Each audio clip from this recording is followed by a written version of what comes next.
잘 들으셨죠? 사람들은 자동차를 사면 사고가 날 것을 대비해서 보험을 듭니다. 그런데 사람들에게 실제로 자동차를 사고 나서 운전하면서 교통사고가 날 확률이 얼마나 될까요? 몇 프로의 가능성 때문에 사람들은 자동차를 사자마자 보험에 들까요?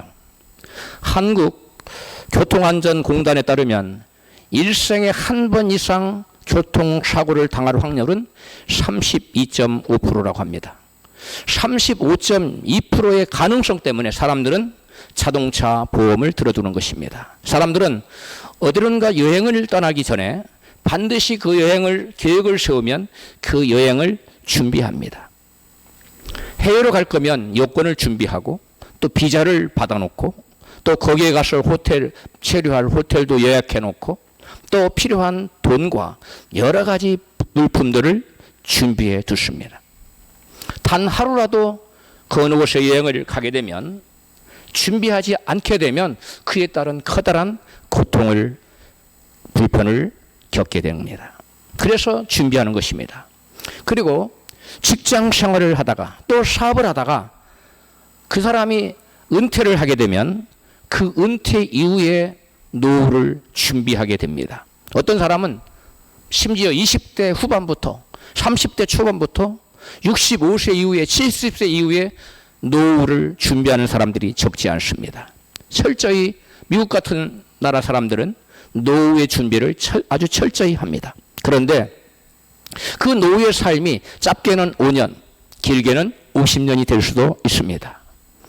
5년이나 50년의 노후를 위해서도 사람들은 부동산을 사놓든지 아니면 보험을 들든지 아니면 적금을 들든지 아니면 여러 가지 금을 저장해 놓던 여러 가지 수단과 방법을 다 동원해서 자기 인생에 남은 인생 몇 년이 될지는 모르지만 5년에서 길게는 50년이 되는 그 인생의 노후를 위해서 철저히 준비를 나름대로 하는 것입니다. 그런데 사람들은 이와 같이 5년에서 50년이라는 그러한 기간을 위해서도 자기가 먹을 것 안 먹고 쓸 것 안 쓰고 모아가면서 노후를 준비해 놓는데 우리 인생이 다하면 인생의 70이요 강건하면 80이라고 말하고 그 이후로 우리 인생의 영혼은 영원토록 살게 되는데 사람들은 영원한 세계에 대한 영생의 세계에 대한 준비는 하지 않는다는 것입니다. 도대체 어떻게 된 것일까요? 고 이병철 삼성 회장이 내세에 대한 준비를 전혀 하지 않고 세상에서 잘 먹고 잘 사는 것만 여러분 추구하고 살다가 이제 건강이 악화되어 죽음이 임박한 상황이 되자 그제서야 내세에 대한 질문을 24가지를 했다고 합니다. 그 24가지 질문 중에 제가 몇 가지는 우리 교회에서 이미 다뤘고 14번째의 질문이 천국과 지옥에 대한 것이었습니다. 인간이 죽은 후에 영원은 죽지 않고 천국이나 지옥으로 간다는 것을 어떻게 믿을 수 있나요? 이것이 바로 그분의 14번째 질문이었습니다. 고 이병철 회장의 이 같은 질문에 성경은 뭐라고 말씀하고 있을까요? 성경은 천국과 지옥이 반드시 분명히 있고 사람이 죽으면 그 육신은 죽어서 땅에 썩어서 흙으로 돌아가지만 영혼은 죽지 않고 그 영혼은 영생토록 있는 천국이나 또는 지옥에 들어간다고 둘 중에 한 곳으로 들어간다고 분명히 말씀하고 있습니다. 그렇다면 우리가 성경에 이같이 기록된 말씀을 믿으려면 성경에 기록된 말씀이 오류가 없어야 되고 틀림이 없어야 되고 모두 다 그 말씀이 사실이요 진리라는 것이 전제가 되어야만 하는 것입니다. 여러분에게 묻겠습니다. 어떤 예언가가 100가지의 예언을 했는데 지금까지 그 어느 시점에 뭐가 일어나고 어느 시점에 뭐가 일어난 100가지 예언 중에 99개가 다 예언이 성취가 됐어요. 다 적중됐어요. 근데 나머지 한 가지는 아직 그가 말한 시점이 아직 안 왔어요. 그렇다면 그 나머지 한 가지의 예언을 여러분 믿겠어요? 안 믿겠어요? 안 믿을 사람 누가 있어요? 바보가 아닌 이상 다 믿죠. 99가지가 다 맞았는데. 그런데 성경은 100가지가 아니라 무려 4000가지 이상의 여러분 예언이 기록되어 있습니다. 그런데 인류 역사상 이 4,000가지 이상의 약 4,000가지 예언 중에 단 한 가지의 예언을 빼놓고 모두 다 100% 현실로 역사적으로 여러분 성취가 되었다는 것입니다. 그러므로 단 한 가지 남은 것은 아직 그 시점이 도래하지 않았을 뿐인데 바로 예수님께서 이 땅에 재림하셔서 믿는 자를 구원하시고 믿지 않는 자들을 심판하겠다고 하는 그 예언의 말씀 하나만 성취되지 않고 모두 다 성취되었다는 사실입니다. 그렇다면 4,000가지가 다 예언 성취됐는데 한 가지가 성취되지 않았다면 이 한 가지를 믿어야 정상입니까? 안 믿어야 정상입니까? 믿어야 정상이에요. 그런데 수많은 사람들이 이 사실을 믿지 않고 있어요. 왜 그래요? 하나님 말씀을 알지 못하기 때문에. 그 4,000가지 이상의 예언이 모두 다 역사 속에서 성취되었다는 사실을 알지 못하기 때문에 그렇습니다. 여러분, 성경은 이와 같이 수많은 사람들이, 예수를 믿지 않는 사람들이 성경의 모든 예언이 사실이고 그것이 역사 속으로 100% 성취되었다는 사실을 믿으려고 들지 않는 수많은 학자들이 역사적으로 있어 왔어요. 그 사람들이, 수많은 사람들이 성경을 연구하고 역사를 연구하여 성경이 이것은 오류라고, 이것은 역사적으로 예언이 됐지만 이루어지지 않았노라고 증명하기 위해서 수없는 노력을 수많은 학자들이 여러분 도전했지만 단 한 사람도 그것을 이뤄내지 못했어, 밝혀내지 못했어. 성경의 오류를 찾아내지 못했을 뿐만 아니라 성경의 예언에 역사적으로 성취되지 않은 것이 단 하나도 있다고 밝혀낸 학자가, 불신학자가 아무도 없었다는 거예요. 성경은 어떤 사람들은 생각하기를 어느 특출난 천재가 몇 년 동안 다른데로 짜맞추기를 해가지고 지어낸 것이다. 기막힌 천재가 지어낸 책이다. 이렇게 주장하는 사람이 있더라고요. 저의 처남이 그런 얘기를 하더라고요. 그런데 여러분, 성경은 그렇지 않습니다. 성경은 단지 특출난 천재가 아니면 뛰어난 머리 좋은 사람 몇 사람이 모아서 지은 것이 아니라 무려 40여 명이 1, 2년 사이에 아니면 몇십 년 사이에 지은 것이 아니라 무려 역사적으로 1600년 동안 여러분 기록한 책이 성경이에요. 그리고 성경은 한 권이 아니라 66권을 다 모아놓은 것이 여러분 성경입니다.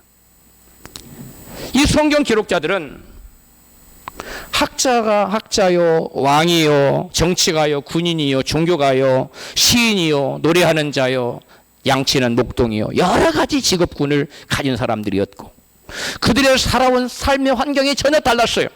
문화도 달랐어요. 그리고 그들은 서로 얼굴도 모르고 이름도 몰랐어요. 서로의 배경이 전혀 달라요. 지식 수준도 전혀 다릅니다. 그런데 어쩜 그렇게 그들이 입을 모아서 입을 껴맞춰서 짜고서 써놓은 것처럼 그들이 말하고 있는 내용의 주제가 완전 100% 일치한다는 거예요. 조금도 틀림이 없이 모두 다 한 가지 주제를 가지고 얘기하고 있더라는 거예요. 그게 바로 뭐냐면 구약 성경에 기록된 모든 성경의 주제는 장차 하나님의 아들 메시아가 이 땅에 오셔서 죄인들의 죄를 대신 지시고 십자가에 죽으실 것이라는 것을 예언해 놓은 내용입니다. 그게 구약 성경이에요. 약 BC 700년 전, 예수님 탄생 이전에 700년 전에 선지자 이사야는 예수님이 처녀의 몸에서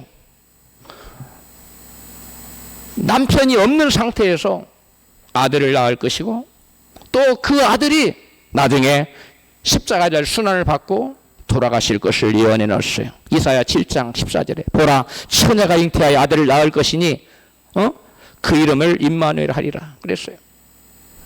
처녀가 잉태하여 아들을 낳는다고 예언해 그대로 아들이 여러분 처녀가 잉태해서 마리아의 몸에서 아기가 태어났습니다. 또 미가는 예수님 탄생 약 750년 전 BC 750년 전의 사람인데 메시아는 베들레헴에서 태어날 것이라고 장소를 예언해 놨습니다.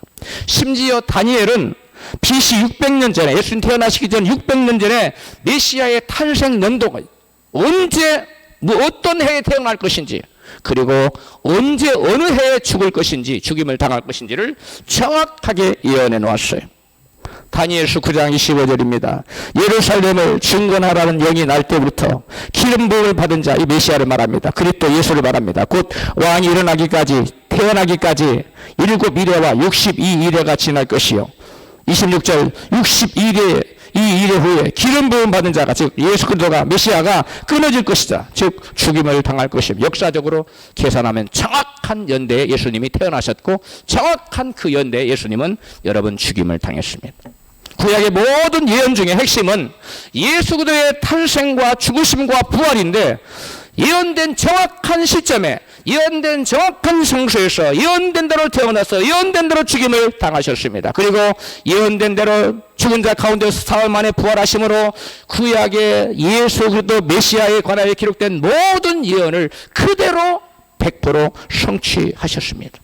이외에도 성경에는 약 4천여 가지의 예언들이 있는데 역사 속에서 다 성취되었고, 오직 예수 그리스도께서 이 땅에 다시 오시겠다고 하는 단 하나의 예언만 아직 여러분 시점이 도래하지 않고 남아있을 뿐입니다. 역사 속에서 수많은 제국들이 일어났다가 사라지는 흥망성쇠를 거듭하는데, 그리고 그 나라가 흥하고 망하는 그 사이에 나라들 간에 끊임없이 전쟁이 여러분 계속되는데, 그러한 것들이 어느 왕과 어느 왕이 싸워서 누가 이길 것이, 이런 자세한 디테일한 것들이 여러분 특히 다니엘서에 여러분 자세하게 나와 있어요. 그런데 그 예언 그대로 이루어졌다는 거예요. 어느 나라가 어느 나라를 정복할 것이고 했는데, 정복할 것이라고 했는데 정복당하는 그런 일 하나도 없었다. 반드시 이기겠다는 나라는 이겼고, 멸하리라고 하는 나라는 멸했고, 어느 왕을 점령하기라고 왕은 반드시 점령을 했고, 그 이름까지 정확하게 성경은 여러분 예언되었고 그대로 성취되었어요. 역사 속에 여러분 수많은 제국들이 등장합니다. 이집트, 아수르, 바벨론, 페르시아, 마게도냐, 성경에 페르시아는 바사라고 나와 있어요. 시리아, 그리스, 로마, 이런 제국들이, 열국들이 수없이 일어났다가 주저앉고 일어났다가 주저앉으며 흥망성쇠를 거듭합니다. 그런데 그러한 모든 제국들의 일어남과 멸망함에 대한 예언이 조금도 틀림없이 정확한 시기에 그대로 이루어졌다는 거예요. 사람들은 성경을 연구해 보지도 않고 모르면서 성경을 어떻게 믿냐고. 여러분, 우리는 마음이 겸손해져야 돼요. 성경의 말씀은 단 1.1획도 조금도 틀림이 없어요. 왜? 이 하나님의 말씀은 전능하신 하나님의 말씀이기 때문에 그렇습니다. 할렐루야. 천지 만물이 다 하나님의 말씀으로 여러분 세워졌어요. 다 생겨난 것이고 말씀으로 일어나고 말씀대로 여러분 멸해지는 것입니다.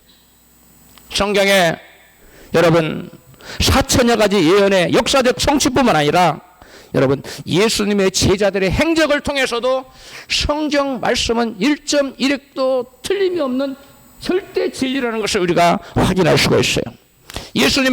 예수님께서는 죽임을 당하시기 전에 제자들에게 내가 장로들과 서기관들과 바리새인들에게 잡혀서 죽임을 당하고 죽임을 당한 지 사흘 만에 다시 살아날 것이다 라고 부활을 말씀하셨어요. 그러나 제자들은 3번이나 다른 장소에서 제자들에게 분명히 말씀해 주신 제자들은 그것을 듣기를 싫어했어요. 귀담아 듣지 않았어요. 가슴에 새겨놓지 않았어요. 그리고 예수님이 십자가에 무참히 달려 돌아가시자 그들은 생각하기를 예수님이 이스라엘을 독립시키고 이스라엘 메시아로 이 세상 임금으로 오신 줄 알았는데, 그리고 3년 반 동안 따라서 예수님 십자가에 무참히 죽어주고 무참하게 아주 무력하게 죽자 제자들은 뿔뿔이 흩어지고 말았어. 그런데 예수님이 다시 사흘 만에 부활하신 겁니다. 그러자 그 모두 다 예수님을 배반하고 뿔뿔이 흩어졌던 제자들이 다시 모여서 예수 다시 사셨네, 예수가 부활하셨네, 예수님이 우리 하나님이요, 예수님이 우리의 왕이라고 그들은 목숨을 걸고 전 세계에 흩어져서 복음을 전파하기 시작했습니다. 예수님이 부활하셨다는 이 부활의 복음을 그들은 전하다가 하나 없이 모두 다 순교했어요. 예수님이 10제자 중에 순교하지 않은 제자가 없습니다. 사도 요한은 안 죽었잖아요. 그는 죽은 거나 마찬가지입니다. 기름, 펄펄 떴는 기름에다가 집어넣었어요. 사람은 죽었어요. 죽었다고 버렸어요. 그래서 하나님이 다시 살려낸 겁니다. 그래서 요한은 반모섬에 가서 요한계시록을 기록해야 될 사명이 남아있었기 때문에 하나님이 요한을 여러분 죽은 자 가운데 살리신 거예요. 그리고 예수님이 12제자뿐만 아니라 예수님의 12제자들의 제자들, 즉 속사도라고 그래요. 그 속사도들도 하나같이 모두 다 순교를 당했습니다. 속사도들 중에 순교 안 할 사람이 없어요. 디모데, 디도 이런 사람들 다 속사도라고 그래요. 다 순교했습니다. 여러분, 죽었다가 다시 살아나지 않았는데 죽었다가 다시 살아났다고 거짓말로 외치다가 순교할 바보가 세상 전에 어디 있어요?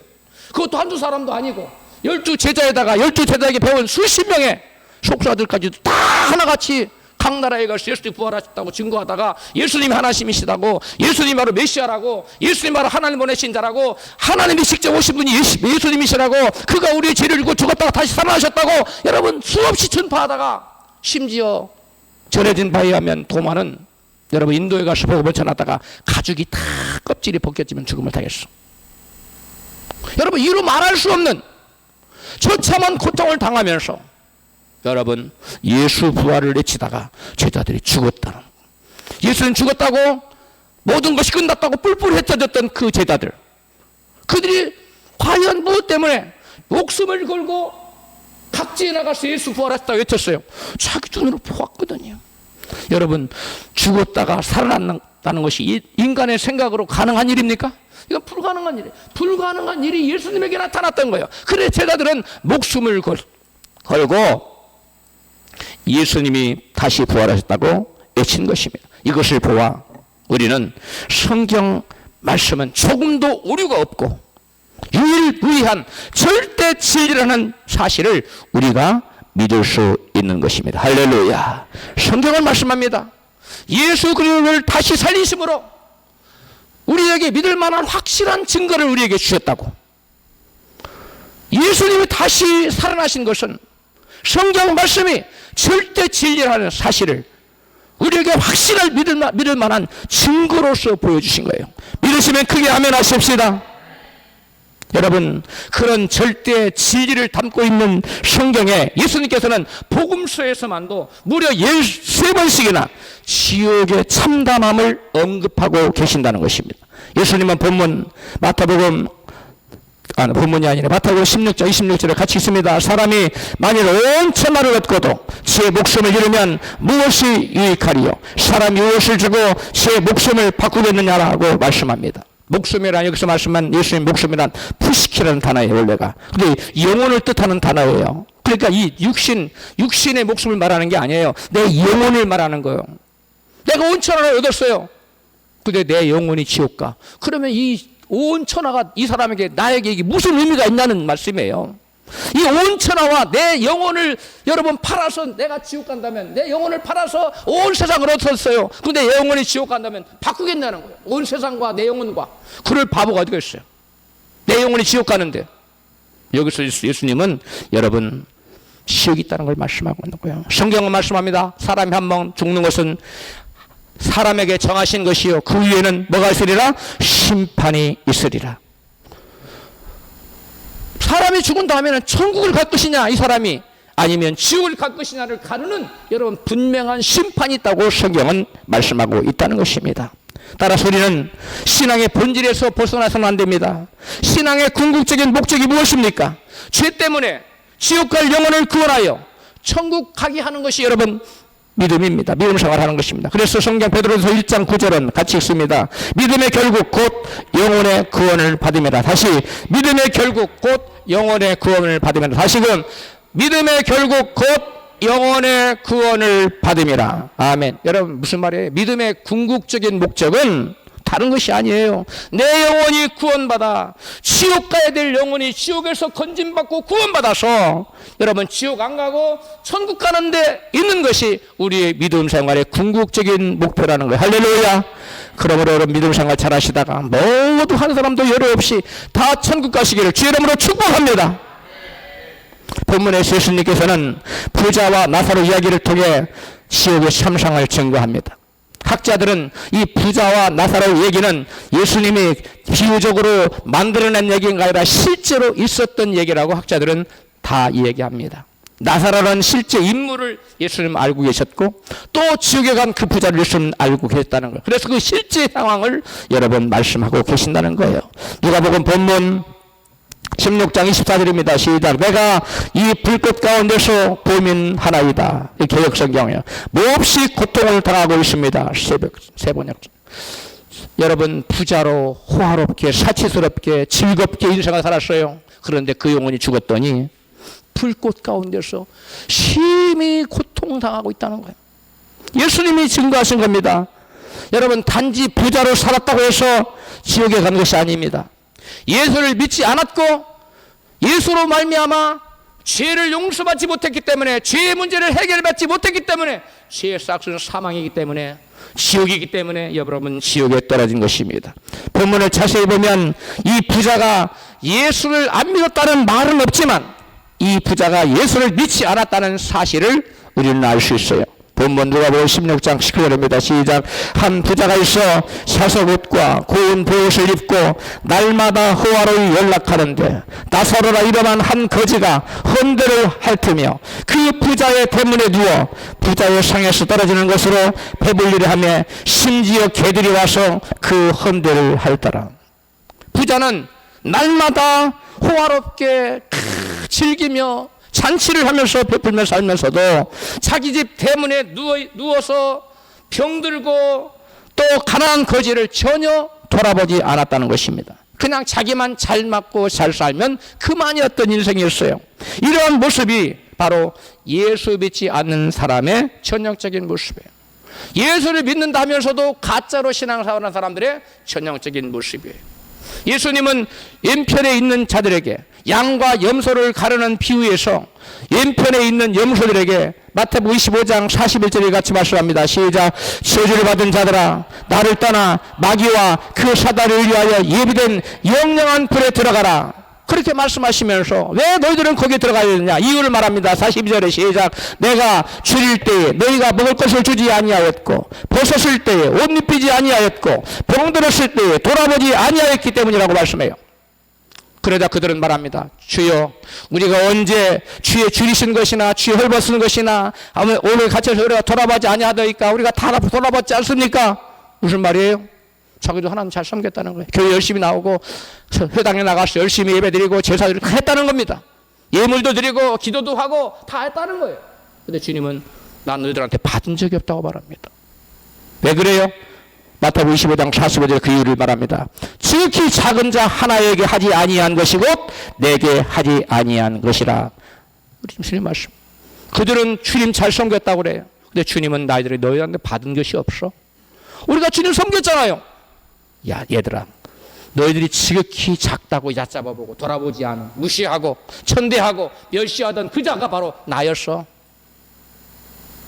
지극히 작은 자 우리의 도움이 절대적으로 필요한 우리가 돕지 않으면 죽어갈 그 사람 바로 예수라는 그 사람들을 예수님은 당신과 동일시하셨다는 거예요. 우리 예수 믿는 사람 생각으로만 입술로만 믿어서는 안 될 줄 믿습니다. 여러분 이 부자는 지극히 작은 자 즉 이 부자에게 지극히 작은 자긴 자기 대문 앞에 엎드려서 누워서 여러분 병들고 헐벗고 먹을 것이 없 줄여서 그 상에서 나오는 쓰레기 같은 거 겨우 얻어먹고 사는 그러한 주제. 그래서 전혀 이 부자는 자기는 여호와 하나님을 믿는다고 하면서도 그들을 돌아보지 않았다는 거예요. 이는 부자는 유대인이었어요. 그러므로 유대인들은 다 여호와 하나님 믿잖아요. 그런데 그의 삶으로는 입술로 하나님 인정했어요.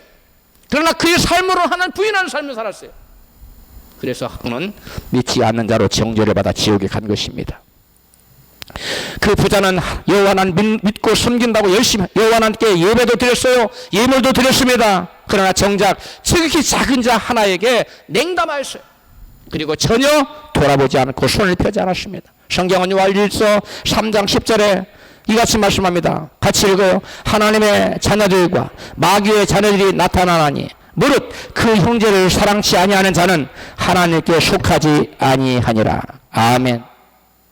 마귀의 자녀들과 하나님 자녀들이 나타난다는 거예요. 누가 마귀의 자녀냐? 여러분 형제를 사랑하지 않는 자가 마귀의 자녀라는 거예요. 여러분 믿음을 세 가지 방향성을 갖고 있다고 제가 여러분 말씀. 하나님께 향하여서 믿음은 뭘로 나타납니까? 순종으로 나타나요. 이웃을 향하여 믿음은 뭘로 나타납니까? 사랑으로 나타납니다. 나 자신을 향해 믿음은 뭘로 나타납니까? 소망으로 나타납니다. 그런데 이웃 사랑이 없어요. 이건 마귀 자녀라는 거예요. 형제를 사랑하면 형제의 허물을 덮게 되어 있어요. 사랑하지 않으면 허물을 들춰내게 되어 있어요. 여러분, 내가 하나님이 말씀하는 사랑하는 자인지 형제를 미워하는 자인지 우리는 나 자신을 자세히 들여다봐야 돼요. 오늘날도 보이지 않는 하나님 믿는다고 말하면서도 보이지 않는 형제를 사랑으로 돌아보지 않는 자가 있는데, 그런 자를 성경은 거짓말하는 자요 가짜 신자라고 말하고 있어요. 요한 사도는. 우리는 속으면 안 됩니다. 말과 생각으로만 예수를 믿으면 안 돼요. 특히 작은 자를 예수 이름으로 돌아볼 수 있는 진정한 신자가 되기를 축복합니다. 부자는 호화롭게 즐거운 인생을 살다가 죽고, 거지 나사로는 굶주리며 병들어 고통당하면서 예수를 믿고 살다가 결국 여러분 둘 다 죽었어요. 사람은 모두 죽습니다. 아무리 건강하고 팔팔해도 때가 되면 여러분 목소리가 힘이 없고 걸음걸이가 힘이 없어도 결국 때가 되면 죽어요. 안 죽을 사람은 아무도 없어요. 그 부자가 즐거운 인생을 살면서 천년 만년 살 것 같이 여러분 살았지만 결국 그 부자도 죽었고 나사로도 죽었어요. 그런데 여러분 그들이 가는 장소가, 궁극적인 장소가 달랐다는 거예요.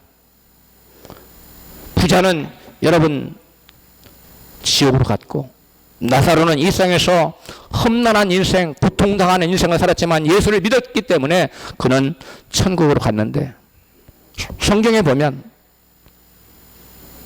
오늘 본문 22절에 보면 나사로가 죽을 때 모습을 이같이 증거하고 있어요. 같이 읽습니다. 시작. 이에 그 거지가 죽어 천사들에게 받들려 아브라함의 품으로 들어가고, 누가복음 6장 22절인데 여기 보니까 누구에게 받들려서 갔어요? 천사들에게. 여러분 이걸 보면 이 땅에서 조금 잘 먹고 잘 사는 게 좀 힘들고 어려운 그게 대수가 아니라는 거예요. 많은 사람들이 이 땅에서 높은 고층 빌딩을 사면 인생에 여러분 대단한 것으로 생각합니다. 인생이 여러분 힘들고 어려우면 자기는 하나님께 버림받아서 생각하는 사람 많아요. 여러분 잘못된 생각입니다. 우리의 소유에 많고 적음에 우리 인간의 성패가 달리지 않았어요. 여러분 죄를 회개하고 예수 믿어 하나님의 자녀가 된 성도는 죽으면 하나님이 천사들을 보내서 그들을 받들어서 이렇게 올라간다는 거예요. 두 손을 한번 펴보세요. 받들어서 올라가신다. 받들어서를 데리고 가요. 할렐루야. 우리 옆에 계신 분 예수 잘 믿다가 천사들이 와서 받들어가게 하십시오. 할렐루야. 우리의 마지막 날이 언제일지 아는 사람은 아무도 없어요. 그러나 여러분 어느 땐가는 죽어요. 그런데 그 죽을 때에 천사가 와서, 하나님이 보내신 천사가 와서 받들어 올라가는 자가 있어요. 우리 어머님이 돌아가시기 전에 병원에 계셨는데 저한테 그러더라고. 얘야, 천사가 셋이 왔는데 노란 옷을 입어 너무너무 아름답다, 그렇게 말하셨어. 내 눈에는 안 보이는데 우리 어머니 눈에는 보였던 거예요. 죽기 전에 영안이 열려요. 여러분 예수를 믿지 않았거나 예수를 믿는다 하면서 가짜로 예수를 믿었다면 그 사람들이 죽을 때는 누가 와서 그 사람들을 데리고 갈까요? 구원받지 못한 영혼은 마귀가 지옥의 서승사자들을 보내서 지옥으로 끌고 갑니다. 지주 스님이었다가 목사님이 되신 분의 책을 제가 읽어본 적이 있어요. 그래서 제가 이 예화를 너희가 그러고도 천국 갈 줄 아느냐, 그 책에 제가 자세히 기록해요. 오늘 제가 그걸 굉장히 줄여가지고 핵심만 여러분한테 읽어드릴 거예요. 그분은 대대로 대처 스님이었던 대처 스님의 아들이었어요. 그래서 자기도 큰 강원도 산간벽지의 큰 절의 지주 스님이었어요. 자동으로 지주 스님 된 거예요. 그런데 그 산간벽지에 그분이 있는 절에 또 그분이 그 산간벽지에 중학교가 하나 있었는데 중학교에 그 스님이 교당 선생님 겸 수학 선생님이었어. 근데 서울의 산 교회에서 강원도 산강벽지에 그 스님이 계신 곳에 여러분 수련을 왔어요. 그 텐트를 치고 야영을 하려고 했는데 비가 소낙비가 억수같이 쏟아져서 텐트를 칠 수가 없어요. 그래서 민박을 하려고 그것도 불가능해. 수소문 끝에 학교로 가자. 그래서 학교의 조장사님 스님이신 교장선생님한테 허락을 받아서 그 산간벽지 중학교에 수련을 했어요. 그래서 수련을 하면서 그 밤에 목사님과 스님이 서로 이런저런 얘기를 하다가 목사님이 그 영혼이 너무 불쌍한 거예요. 그래서 스님, 예수 안 믿으면 누가 됐건 죄 때문에 지옥 갑니다. 지옥에서 구원받으려면 예수를 믿으셔야 돼요. 스님 전도를 했어요. 그러니까 스님이 털껄껄껄 웃으면서 예, 관세음보살 나무함에 답을 하면서 뭐라고 그랬냐면 목사님, 석가 부처모니가 아니라 석가모니 부처님을 믿어야 극락 갑니다. 관세음보살 나무함에 답을 이렇게 얘기했어. 서로 전도를 한 거예요. 그리고 헤어졌어.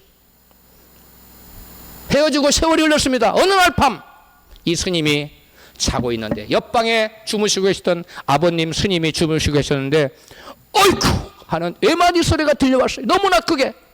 그래서 자다가 말고 벌떡 일어나 그 소리가 외마디 소리가 너무 커서 옆방으로 달려가 봤더니 문을 딱 열어봤더니 이분에게 영안이 열려버려. 영안이.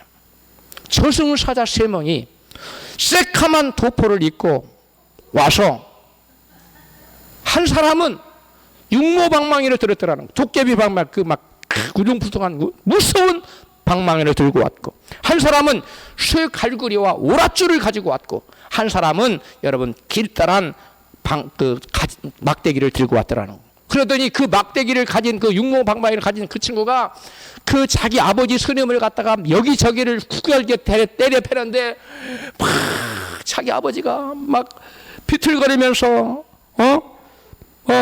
막 너무 무서워 두렵 떨면서 하는 모습을 목도한 거예요. 너무나 무서웠어요. 그래서 그런데 스님이 비명을 지르고 소우적거렸는데 또 다른 사자가 와서 두 손을 딱 묶고 두 발을 딱 묶었어요. 그러니까 그 다음에 쇠갈고리로 두 손과 두 발목을 딱 했어요. 옛날에 못 잡는 것이 연상됩니까? 돼지 잡을 때 그렇게 잡아가지고 저울로 근대를 달거든. 몇 근인가. 그렇게 해서 딱 막대기를 껴서 앞에 하나 뒤에 하나 딱 걸쳐매니까 돼지처럼 딱 달려서 나가는데 그들이 저승사자들이 낄낄대며 하는 말이에요. 오늘 저녁에 시옥새끼 하나 또 생겼네.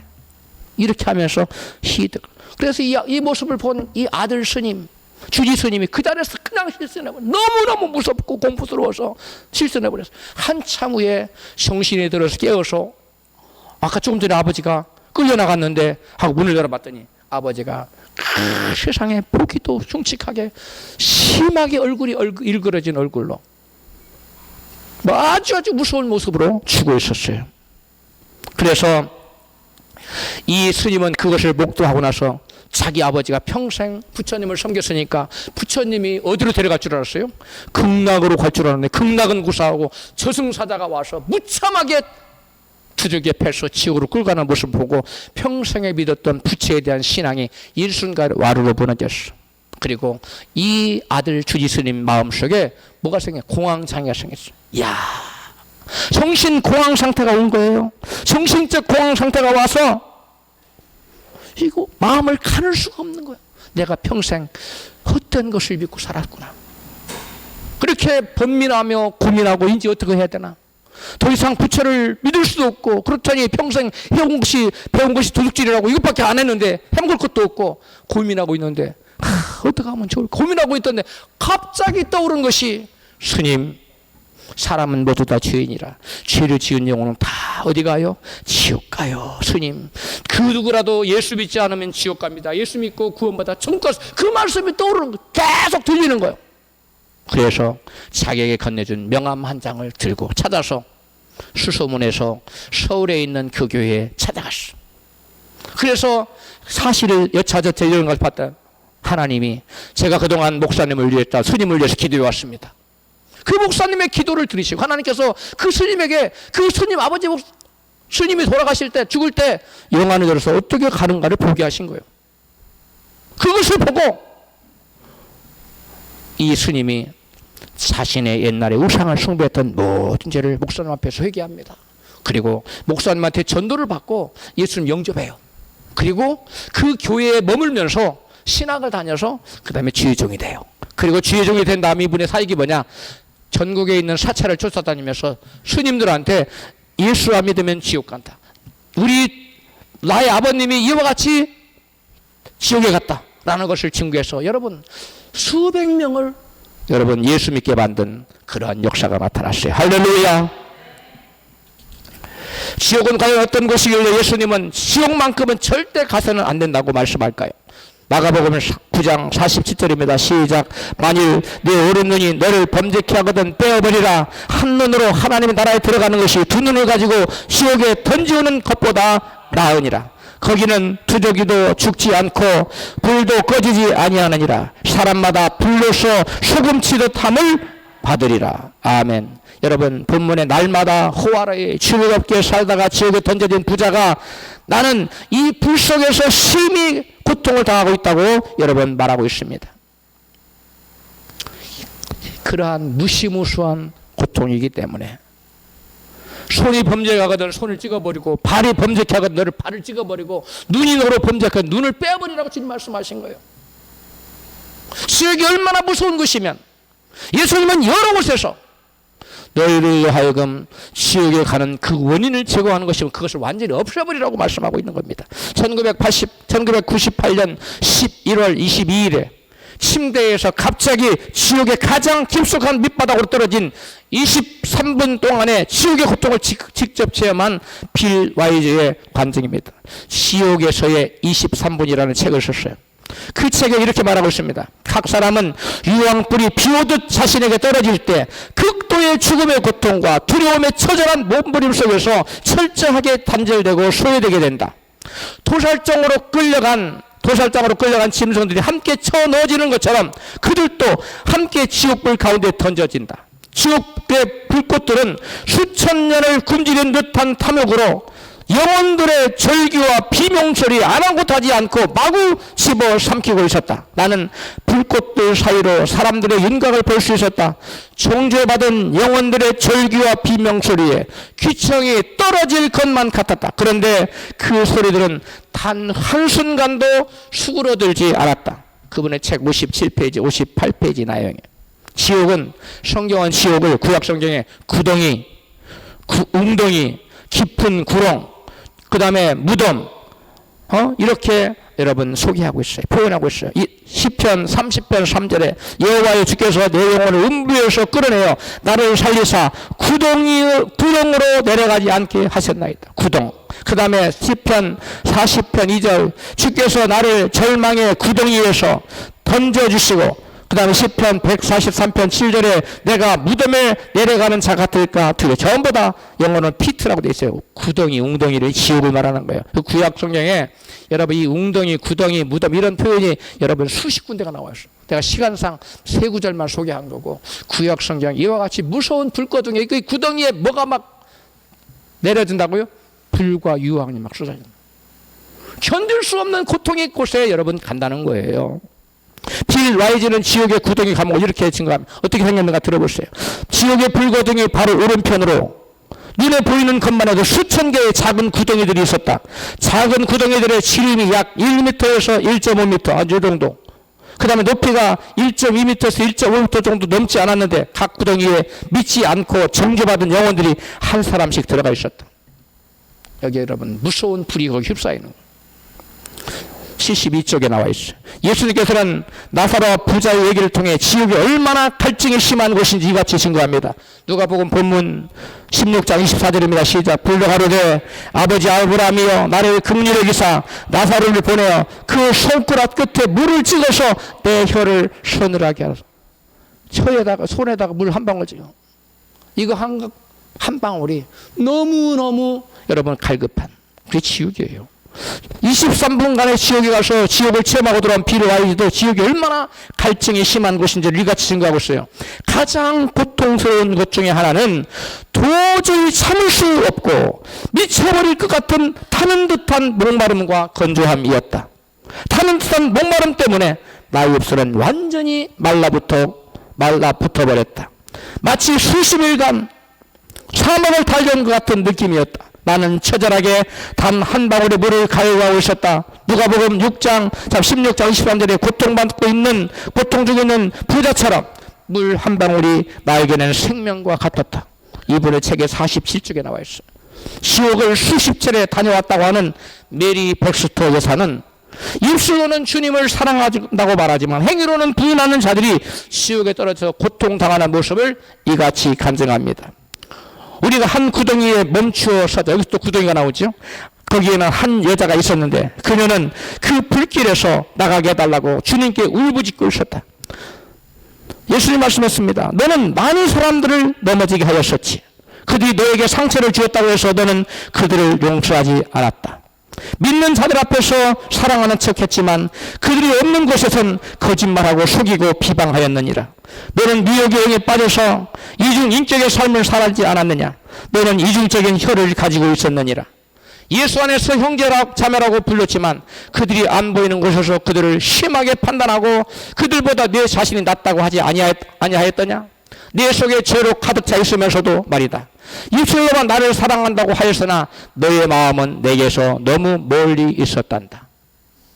입술로만 주님을 사랑하고 주여 주여 한다고 하지만 마음은 세상을 사랑하고 돈을 사랑하고 명예를 사랑하고 권력을 추구하고 마음이 주님에게 떠나 있었다는 겁니다.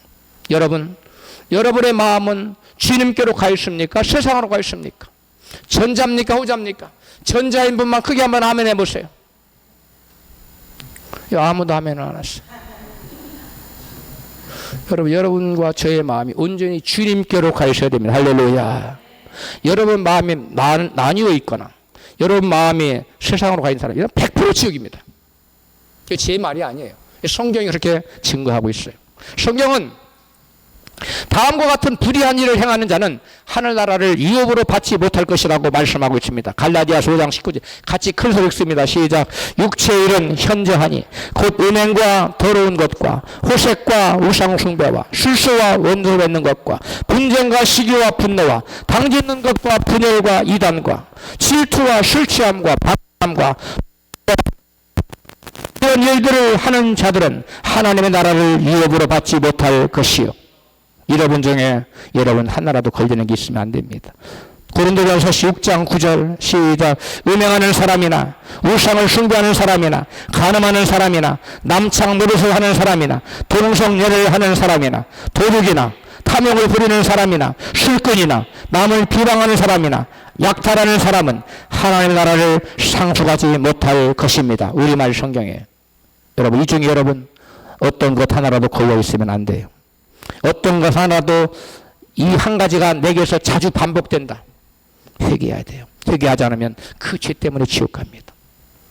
성경은 써놓을 내용이 없어서 그냥 이런 것들 적당하게 써놓은 게 아니에요. 1.1핵도 틀림없이 성취되는 것이 성경입니다. 여러분, 이러한 죄를 회개하지 않고 살면서 머리로 믿기만 하면 무슨 죄를 지어도 천국 갈 것이라고 확신하는 사람들이 있어요. 그러나 예수님은 마태복음 7장 21절에 나더러 주여 주여 하는 자마다 천국에 다 들어갈 것이 아니요 다만 하늘에 계신 내 아버지의 뜻대로 행하는 자라야 들어가리라고 말씀하세요. 하늘에 계신 내 아버지의 뜻이 무엇입니까? 먼저 하나님의 하늘에 계신 내 아버지가 누굽니까? 하나님 아버지를 말하는 거예요. 하나님 말하는 거예요. 따라서 하나님 뜻대로 사는 자는 하나님 뜻대로 사는 자가 구원받아 천국 간다는 것 말씀이에요. 그럼 하나님 뜻이 무엇이에요? 데살로니가서 4장 3절 시작. 하나님의 뜻은 이것이니 너희의 거룩함이라. 이렇게 말씀하고 있어요. 하나님 뜻은 우리가 거룩하게 사는 거예요. 거룩의 열매를 맺는 거예요. 예수님 말씀 따라 아름다운 열매를 맺는 겁니다. 세례 요한의 말씀 따라 좋은 열매를 맺는 거예요. 바울의 말로 하면 빛의 열매를 맺는 거예요. 성령의 열매를 맺는 겁니다. 이런 열매를 맺지 않고 말로만 예수 믿는다고 천국 갈 줄 압니까? 천만의 말씀이에요. 그건 거짓말이에요. 속지 마세요. 많은 사람들이 여기에 속아서 오늘도 수많은 사람들이 지옥으로 떨어지고 있어요. 히브리서 12장 14절에 모든 사람으로 더불어 화평함과 거룩함을 쫓으라. 이것이 없이는 아무도 주를 보지 못하리라고 분명히 말씀하고 있어요. 무엇을 쫓으라고요? 거룩함. 거룩함 없이는 누구를 보지 못한다고요? 주를 보지 못한다는 거예요. 예수 믿으면서 온갖 더러운 죄를 지으면서 통과한대요. 있을 수 없는 얘기입니다. 말씀에 순종하지 않는 믿음, 거룩함에 열매가 없는 믿음은 구원받는 믿음이 아니라는 사실을 외면하고 죄짓고 막 살면 그 사람 틀림없이 지옥이에요. 그건 제 말이 아니에요. 성경의 명백한 지옥 증언입니다.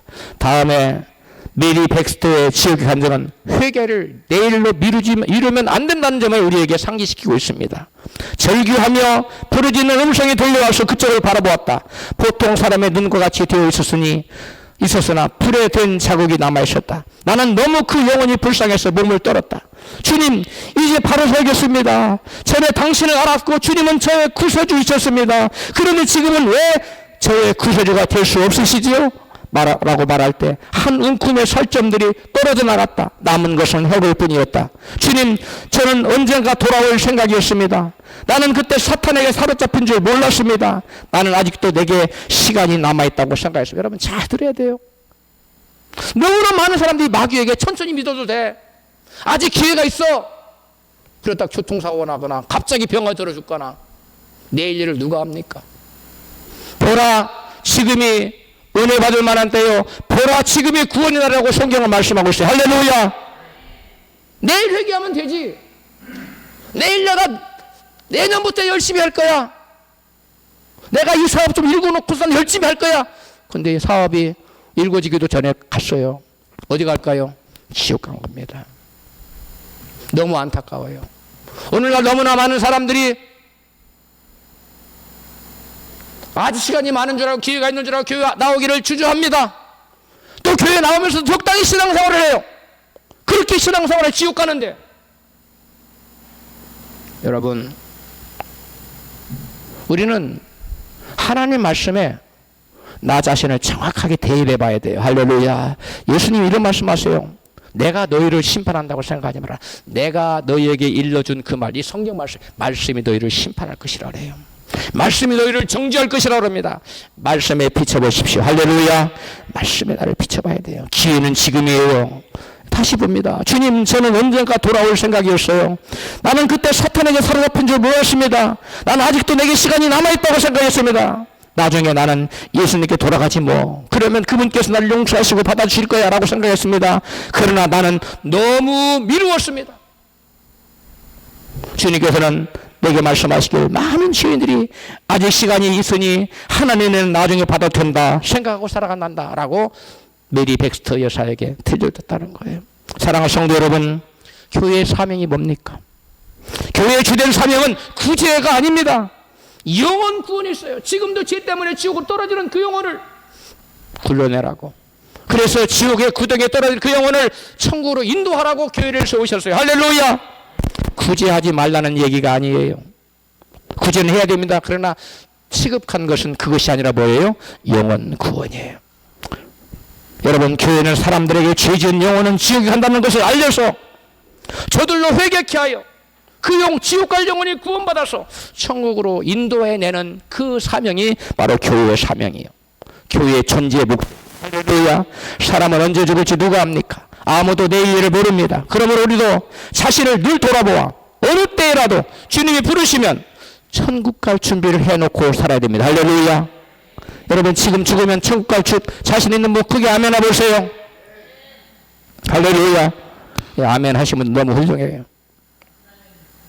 그리고 우리 주변에 예수 믿지 않는 사람들에게, 내가 나중에 믿겠다고 미루고 있는 사람들에게 여러분 복음을 전하여 저들의 영혼이 지옥에 떨어지지 않도록 구원받아 천국 갈 수 있도록 여러분 끊임없이 그들을 위해서 기도하고 권면하고 교회 나오도록 해야 됩니다. 사람이 한번 죽는 것은 사람에게 정하신 것이요, 죽은 다음에 심판이 있다는 사실을 명심하시고 지옥 심판을 면하고 다 구원받아 천국 가시기를 주님의 이름으로 축원합니다.